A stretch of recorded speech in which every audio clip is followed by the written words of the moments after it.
Hello guys, andito ako ngayon sa bahay namin. Katatapos lang namin maglaba. At buti naman, maganda yung araw kanina nung nagsampay ako. Kaya ito, kahit papano, natuyo lahat ang aming sinampay. At ngayon, tutupiin ko na siya ng unti-unti.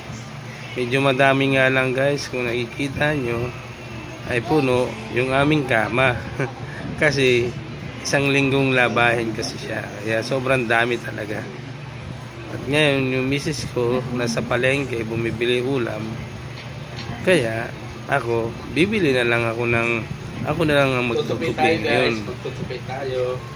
Para naman kahit paano makatulong naman ako sa misis ko. O di ba guys?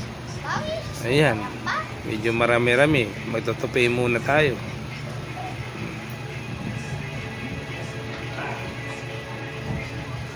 Tutupi kami. Ayan, at ngayon guys, ayan, nakikita nyo na.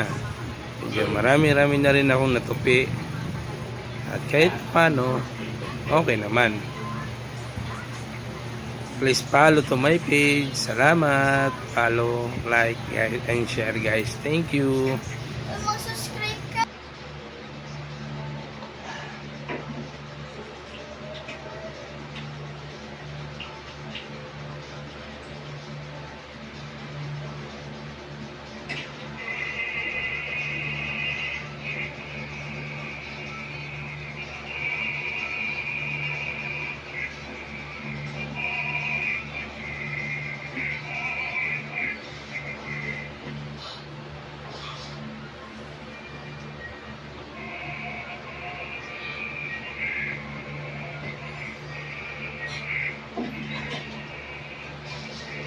Naku yari.